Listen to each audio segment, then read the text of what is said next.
What we're going to do is we'll just let Sister Henrietta start off with her presentation first, and then Brother Rob will kind of come back to give us more of that introduction regarding what are the laying the platform and groundwork regarding entrepreneurship and starting your business. So, Sister Henrietta, if you're happy to carry on, is that okay? I am. Yes. Yeah, perfect. Okay. Right. So, welcome. Good evening, Solid Rock, and welcome to tonight's webinar on entrepreneurship and how to start your own business. I will begin off by asking, who is an entrepreneur, or what makes a successful entrepreneur? And first thing is that there needs to be a vision. You need to have an end in mind of what you want to get done. And vision, the Bible tells us, is that where there is no vision, the people perish. So it is important to have a vision and have it clearly identified and clearly written down. And after having a vision, it is also important to be somebody who is passionate about what you are doing. You can't go into a business, you can't go doing something you are not passionate about. You can't, you won't be successful. It is important to be passionate. Then you also need to be dedicated. You need to be self-motivated. Self-motivation is finding the self-lead, leading yourself and not waiting for someone to sort of prompt you. For example, you can't own a salon and be waiting for your customers to be calling you before you find motivation to wake up and go open your shop. So self-motivation and passion, it's very important to be successful in running or starting your own business. I would also say diligence. We know the Bible tells us once again that diligence, God rewards diligence, and diligence brings people to great men. So it is important to be diligent and also consistent in what you are doing. And also what I have written down is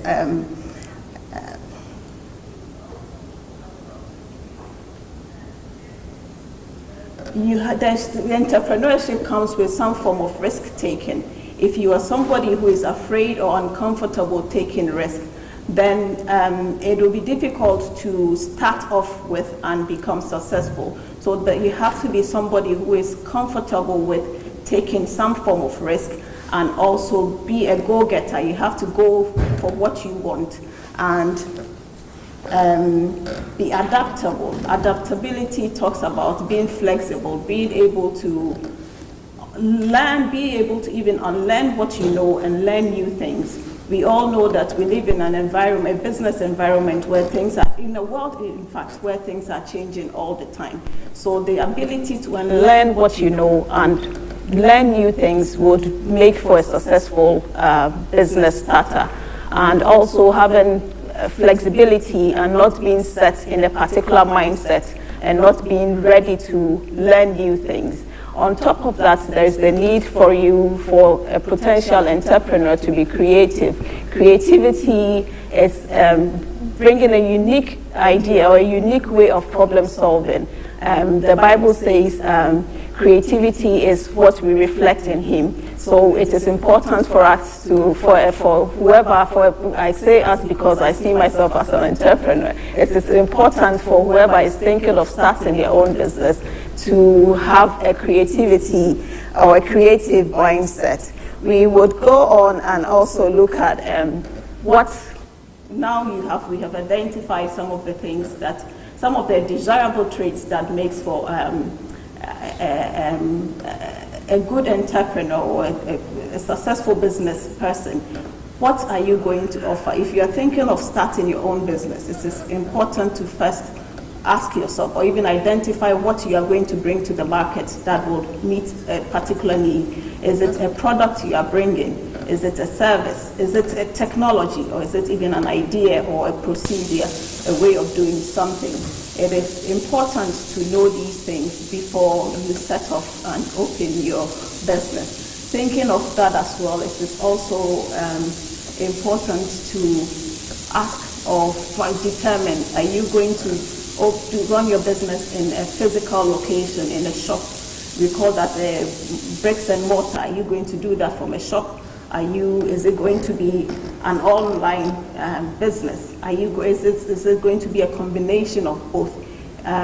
I think before you actually initiate, you have to know these things and have to actually answer these questions before you come up with your business. Having done that as well,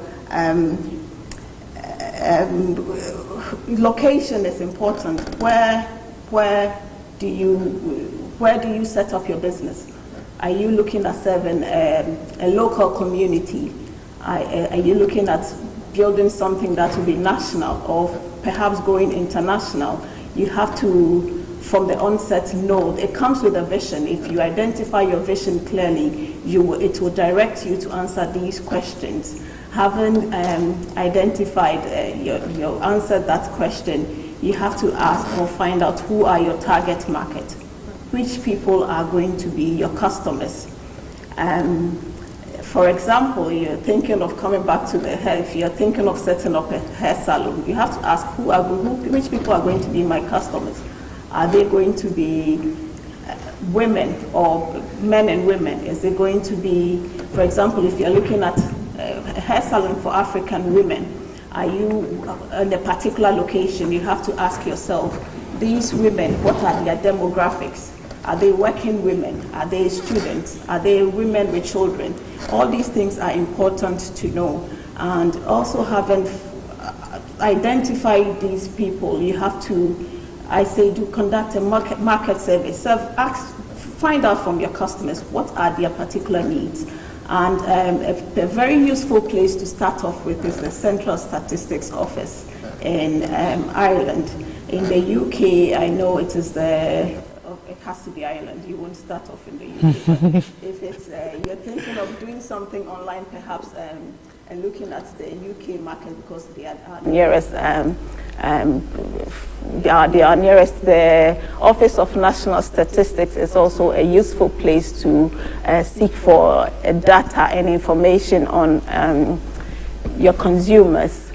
When do you start? What is the right time to get into a particular market?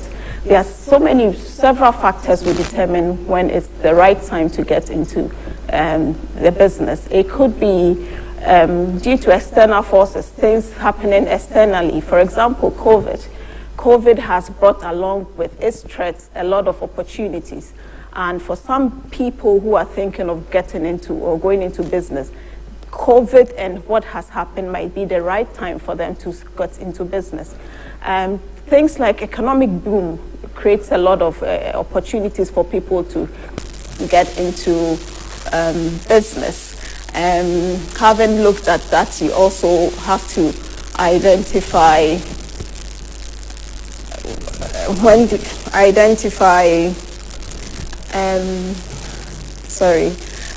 when an active player, for example, somebody who was providing a particular service or product has exited the market, says with Brexit, a company here decides to move away, go back to Britain, it might be the right time for you to get in there and set up your business. There's another thing we call it creative distraction. Creative distraction, you don't need, you bring a product that nobody knows or a service that is so novel, so new that nobody knows about it, and then you make whatever is in existence old-fashioned. And so you are creating something that people don't even know they need, and you are telling them, you need this thing. Netflix. Nobody knew they needed Netflix until it came about. Now everybody's getting Netflix. Now nobody thinks about getting DVDs and getting all these things because there's Netflix. Netflix is a very simplified example of a creative distraction and business. And also we think about when a niche emerges. A niche would be a particular group of people within a large market who have similar needs. Thinking about COVID once again, because it's what is happening. There are loads of niches emerging because of COVID. We look at the elderly and vulnerable people who are cocooning. They have needs that perhaps might need meeting, and that could be an opportunity to set up a business. We have, if I should go back again to the hairdressing, we have a lot of African women who are going back to growing their hair naturally, and I think it's a perfect niche if you're thinking of getting a hair salon or looking at that business or industry. That's an example off the top of my head, but it's a niche. They have a particular need, and that is needs meeting. So that will be an opportunity to get into the business if you are thinking of getting into business. Then we ask again, what is the optimal time? The optimal time really would be when you have really analyzed and researched the markets. You have to be sensitive and responsive to what is happening around you. Not just decide I want to get a salon and just open up a salon. Getting in the perfect time and requires some sensitivity and some homework. You need to really do a market survey. You need to really analyze the markets before you get in, because that will guarantee, on top of all your desirable traits, that will guarantee success. I would also ask, how do you get in? How to get in? Having identified all these things, how you get in is important. Are you going to get in alone as a sole trader? Perhaps you want to partner with somebody who has some resources that will be beneficial to you. And another important thing that you have to ask from the onset is funding. Where are you getting money from to start off with?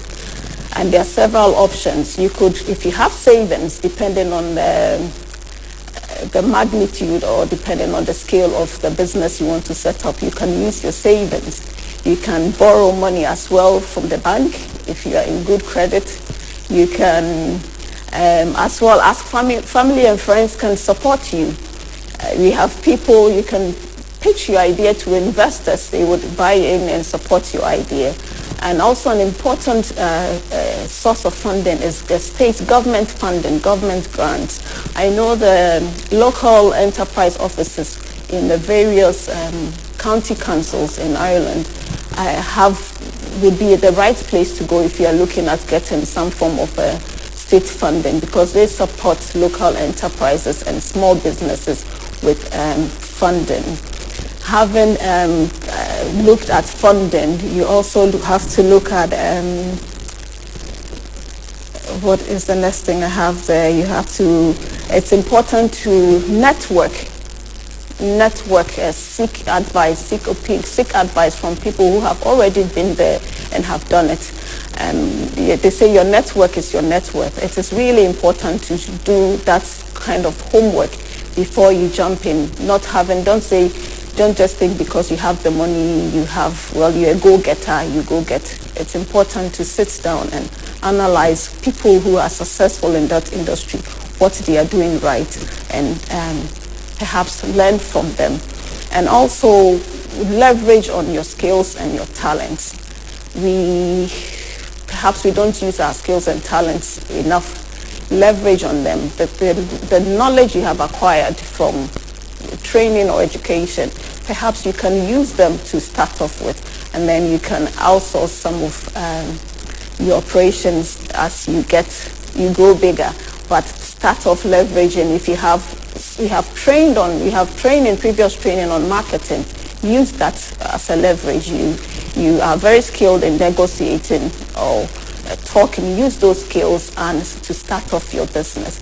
Another thing that is also important is getting a business plan. Your business plan also ties in with the vision. A business plan gives you, it guides you. What are you hoping to achieve by the end of a year, for example? Are you hoping to, by the end of the year, have so and so customers, would have employed 1 or 2 people? It is forward thinking and forward looking. And it looks at, it guides you, and with your business plan, you can present your business plan to investors, bring your business plan along to your suppliers, and people you want to partner with. And that is how you do it. That is how you start off your business. I am going to just finally talk about branding, because branding is very, I suppose, apart from just it being the name of your business or your company or whatever you have, branding gives that business or what you do a personality. Branding is when we talk of when we mention your shop, what comes to the mind of people? What do people think about? For example, we mentioned Solid Rock. What comes to mind? I think of multicultural. We're a multicultural church. So when we mention your church, your business, what do people associate it with? Effective customer service, quality, all these things you have to identify. What makes you different, or what is going to make you different, and what unique selling proposition or unique selling offer are you going to offer your target market? Why should I come to your salon instead of going to the other person's salon? Perhaps it is the efficiency of your service. Perhaps your location is what makes you unique. So it is important to be successful to think and strategize and look at these things before actually getting into business. And then the rest of it will be daily operation and perseverance and consistency and diligence, as we mentioned. And hopefully we have a good business to start with. I will pass you on to Brother Robert if he is ready. Yeah, I think we're going to try and get Brother Rob back on. If not, we're really sorry for all the technical difficulties. We're living in a very strange world where we have to adapt to technology. And I think this is a really good example of how much technology is actually impacting businesses as well. It's not just ministries that are having to adapt and to struggle with this. How do you think businesses should be approaching, or how should you be thinking about businesses, especially in this age where you are distanced from everyone, you are not having that opportunity to meet your customers face to face? How do you think people who are looking to start a business could be looking at those opportunities? So in my mind, when you look at, for example, now the church had to go from meeting face to face and going online. So I think that's one of the key things that we have to do. And I mean, COVID has shown us that, that kind of face to people are working from home, people are doing stuff online, there's teaching, in the educational sector, all the teaching is being delivered online as well. So I think from that perspective, people have to adapt, like Sister Henrietta said, and it's going to go into an online stream in terms of marketing your business. You really have to be context savvy. I'm not just saying marketing in terms of using a web page. Now you have to go through different links, different social media platforms. Like you're talking about Zoom, TikTok, Instagram. Facebook is almost kind of becoming obsolete at some point. Yeah. So I think that's one of the key things in terms of looking into what we can do during this COVID era. And Sister Henrietta, I think you mentioned some of the trends, looking at customer choices. How do you think that plays into sort of developing your business idea or thinking about it? How important are those trends? That is very important, because you're looking at customers' need. Whatever you're bringing to the market, you're adding value to your customers. So you have to, if I understand you correctly, how important is knowing your customer's need. You are coming to serve a customer's need, so it is very important to know what their needs are. So you cannot just, because you have the funding, you have a business idea, set up a business, you have to know what your customers' needs are and how you can meet them.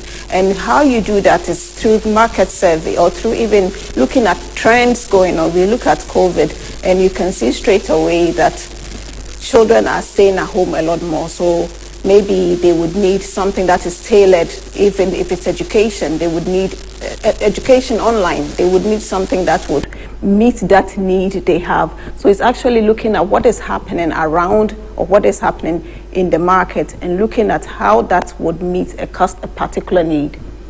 I think this is a really key point. We always say in where I come from, which is that the customer is the most important thing. Everybody else is telling lies, right? And they say your business plan, your business idea never survives first contact with the enemy. Is that, or how do you prevent your business from kind of failing? I think this is one of the biggest challenges with entrepreneurship is you invest your time, you invest your energy. How do you prevent your heart from being broken? How do you prevent yourself from failing as a startup and as somebody who's sort of genuine into entrepreneurship? So it's a very interesting question and a very interesting concept. So the key there is, one, for entrepreneurship, you have to be resilient, and you have to know you're in it for the long haul. Okay, and that's one of the things I think. If you have that mindset that you're in this for the long haul, that's one way that it kind of ensures that, because entrepreneurship is not like getting a steady job where you come to work 9 to 5 and then your employer pays you. Yeah. Your effort is what is going to generate your income majority of the times. So, and in terms of looking at something that kind of leads to success, is tied in with the very last question, like you said. If you know your customer, if you've researched into the market and know what the needs are, and you've networked with multiple people, that ensures that whenever you bring that project idea forward and have gotten that excellent feedback, the customers there, and there's a need that needs to be met, you're more likely to, with that dogged approach or that resilience, you're more likely to succeed. Yeah. I like the sort of this focus on that resilience part. I know this is one of the things everybody says is that entrepreneurship is a lonely journey. When you go out there and you're starting your business, you're by yourself. How do you kind of prevent that isolation of being an entrepreneur, sustainability? I just want to add something to the previous question. Failure is not an end, it's just an event. Yeah. So you failed, that it's not the end. You pick up yourself again and you see why you failed. You retrace and find out why you failed and then retrace your steps. So failure is not the end, and you have to fail to succeed. So failure isn't the end. And to the question that, how do you find that network? How do you find the network? That is important. So for whichever industry you are attempting to go in, there have been or there are people already in that industry. So finding the network, I would say, is identifying which people are already in the network and trying whichever way you can to build up that, to connect and network with them. I think people who start off something without the proper network or proper support, you have to first of all, so there's a lot of work to do before you actually come up with your business. You must have done a lot of, even if it's mentorship, somebody who has been in that industry or been in that business who is you deem successful. Find a way to find mentorship from such people and then build a network. There are cooperatives, there are a lot of association of people. Get into those network and then you can have that support system. Yeah, I think it's a very important, I think one of the things that I've learned is just how important it is to learn from the people that have done it before. The business and entrepreneurship is not a unique thing. People are experienced in it. People have been doing it for so long. Part of the thing that Brother Thames mentioned was just how important it is to know what your customer wants, that value proposition. Can you walk us through how you would develop that value proposition that's going to win in the market? Right. I use an example to answer it. You want to set up a hairdresser salon once again, and it's identifying the needs of your customers, one, but then also finding a unique way to meet that need. So creativity is important. Well, obviously, people come there to get their hair done or get their self beautified. But what can you do uniquely? What can you do exceptionally? Or what can you do differently from the other person? What can you do differently that would meet that need? So I find in your unique selling proposition will be looking at your strength, what you are capable of doing best, and then looking at how that one would meet the need or would add value to the customer. I was saying to somebody that you can make hair, that is fine, but on top, how can you best meet my need? I don't want to come to a shop and sit for 3-4 hours. Can you devise a way to come to my end, come to people's end? I can come in with my salon in my car. I make my salon in a car. I come in, I make an appointment with you. We're using technology. I have go on my website or go on whatever I have, book a time, a slot. I come in at that slot. I have myself prepared already to come in, get the work done and go. When I'm coming in, I make sure I think ahead, I have everything I need, I think you would need, and then when I have finished doing whatever I am doing, I am keeping customer service going. 2-3, I can call you back, even feedback. Did you like your hair? 2-3 weeks down the line, I can send you photos of how to style your hair, different ways to style your hair. So I am following you through to the 2 weeks or 3 weeks you've had your hair done until you take it off. I am following you through that. Before I think your hair needs to be taken off, for example, I would have sent you another style, for example, that I think will suit you. And then send you a message that your hair it's been 2-3 months you've had your hair done. I think this style will suit you. Shall we do this? So if you are following me like that, showing me that you care, I would definitely stick to you, because you are meeting and even over meeting my expectation. So that is what would distinguish you. That is what you can come in and say proudly, this is my unique selling proposition. This is what makes me different from the hairdresser down the road, because I would do this and that and that hairdresser is not doing or would not do for you. I think that's such a very powerful statement of just how do you go above and beyond. I think there's always this temptation when starting a business is, I want to be like somebody else. And people end up just copying without understanding what's the secret sauce, how is the sausage made, as they say. And in that, I think is really, really important. I think you touch something that I think is always underappreciated by businesses, and I think a lot of us underappreciate it, which is feedback. How do you get feedback? How do you kind of get that customer to invest in letting you know what's working and what's not working? You have to solicit for it. Yeah, definitely. I think this is a hard thing. I personally, when someone comes to me and says, I've got feedback for you, I'm like, no. But I think this is one of the things that you learn, you use to It's a culture. Yeah. Feedback is a culture. And I would say, particularly in Ireland, or if you go into bigger industries, for Amazon, for example, now, when you buy something off from Amazon, you're instantly asked to give feedback about your experience. Yeah. If you come from a culture where feedback is not really endorsed, it's not really something that is commodity, people won't really engage with it.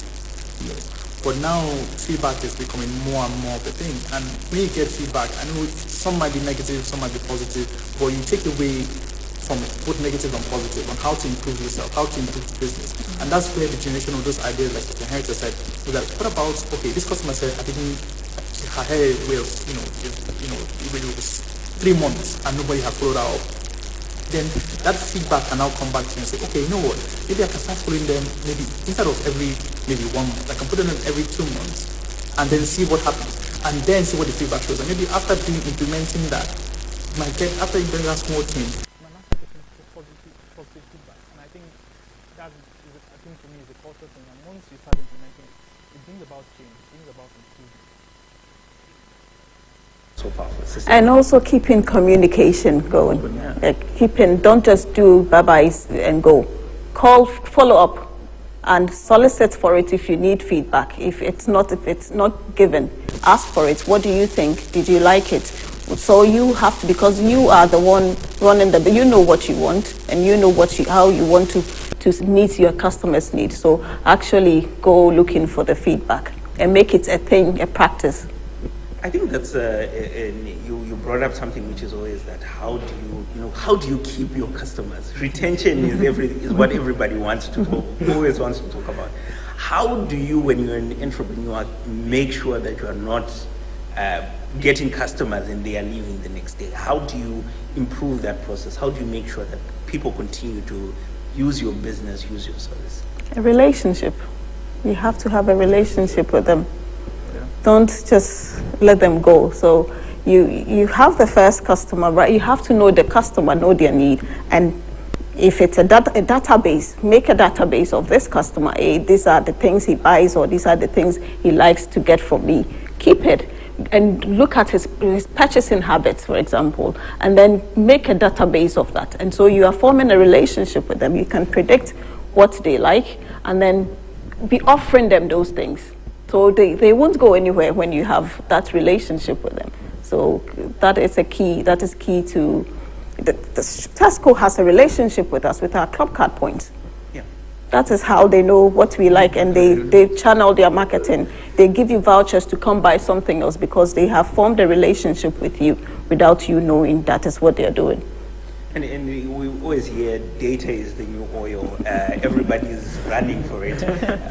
Brother Tim, I know you watch technology really closely. How do you think data is sort of evolving how entrepreneurs, number one, get into business, and number two, stay and grow their businesses? Data is so important, and as Sister Henrietta alluded to, in our talk, we're going towards, technology is pushing us towards a data-driven society. So if the data suggests that 30% of people in Ireland are likely to buy Coke, that's not great for Coke. But what about the data says that 70% of people are likely to buy 7-Up? That's great for 7-Up from that perspective. So that means if you were to know that 70% of people in Ireland like 7-Up and you want to start a business, why would you go for Coke at 30% and whereas 7-Up is 70%? So we're going towards a data-driven generation, and access to data is literally at the tips of your fingers. So once it's there, said key into research, you have to do a lot of research, and that research is into data.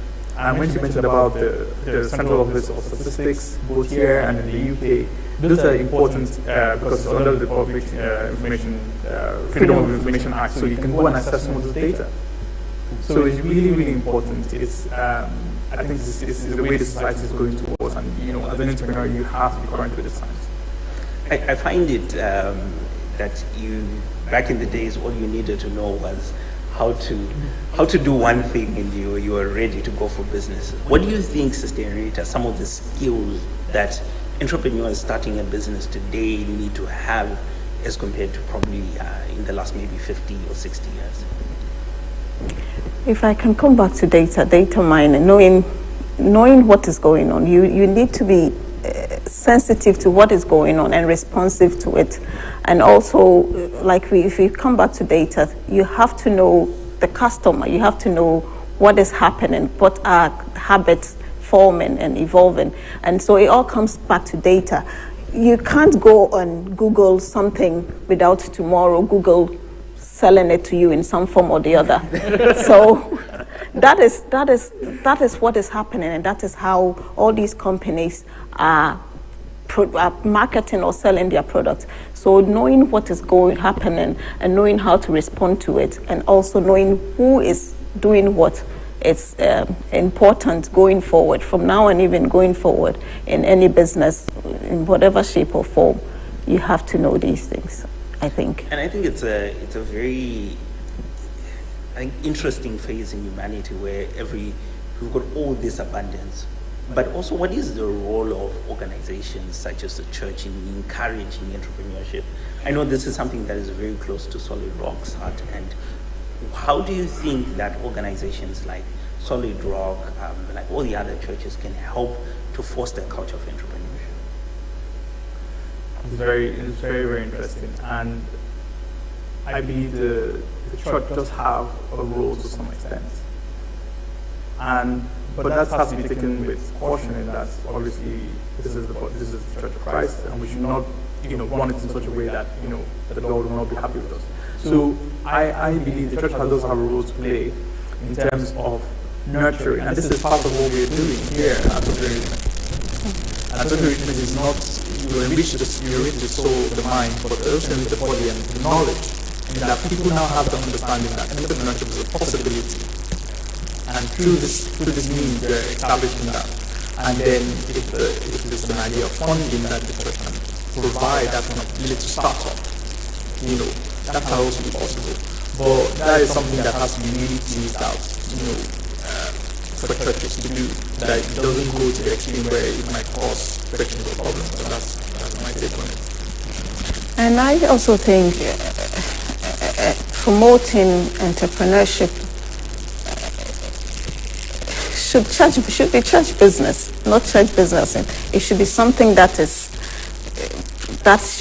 like as we are doing we are entrepreneurship produces leaders. Entrepreneurship produces people who are financially stable. It produces people who are contributing to the society.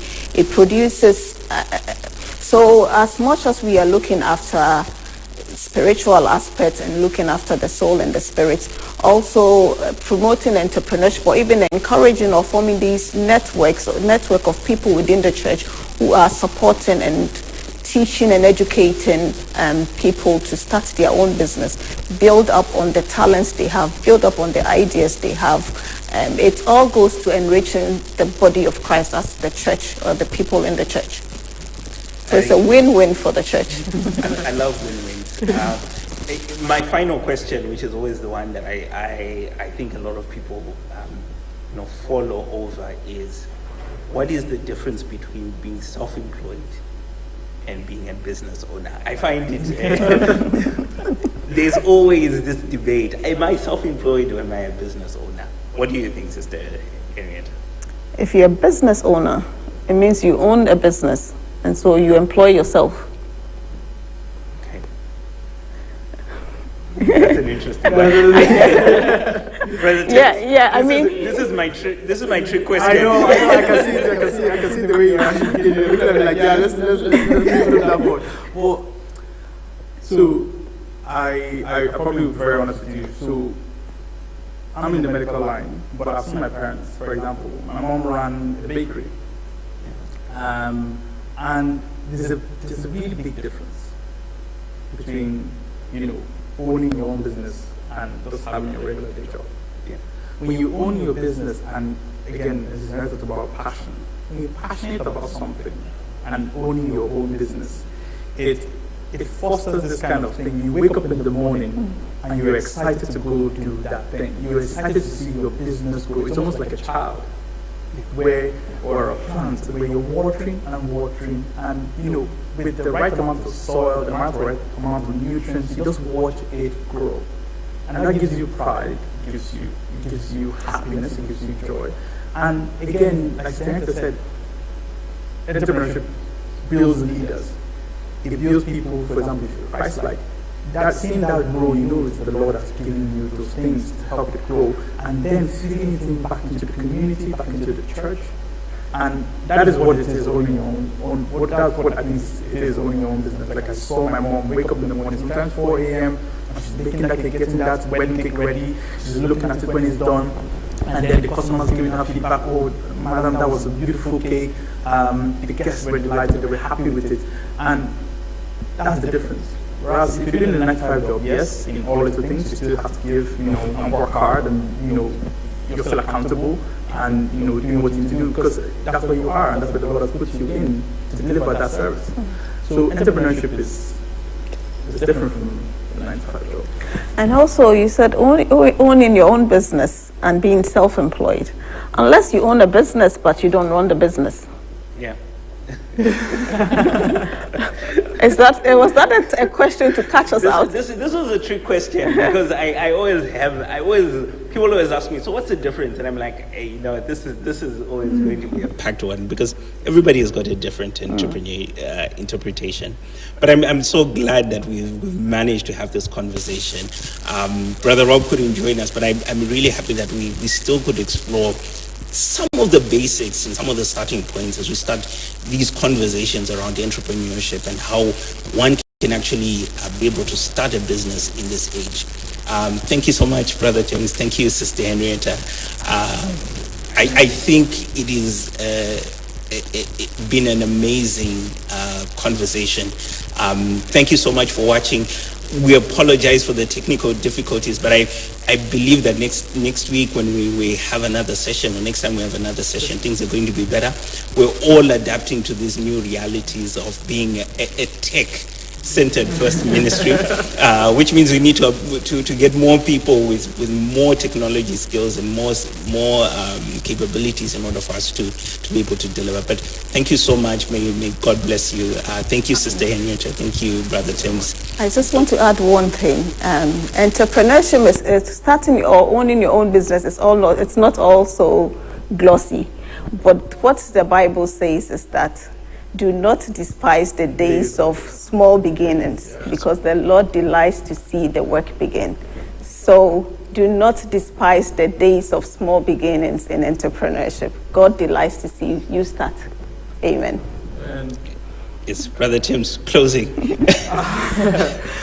think that was a perfect closure, because I probably won't be able to add or even come on that. That was really good. In my mind, I feel, like the Henrietta said, you have to start small. And when you start small, you've done your research, you've done what you need to do, the Lord will bless it. Yeah. And on that note, thank you so much for joining us. It's been amazing having this time in this conversation with all of you. Thank you so much. Thank you. Bye-bye.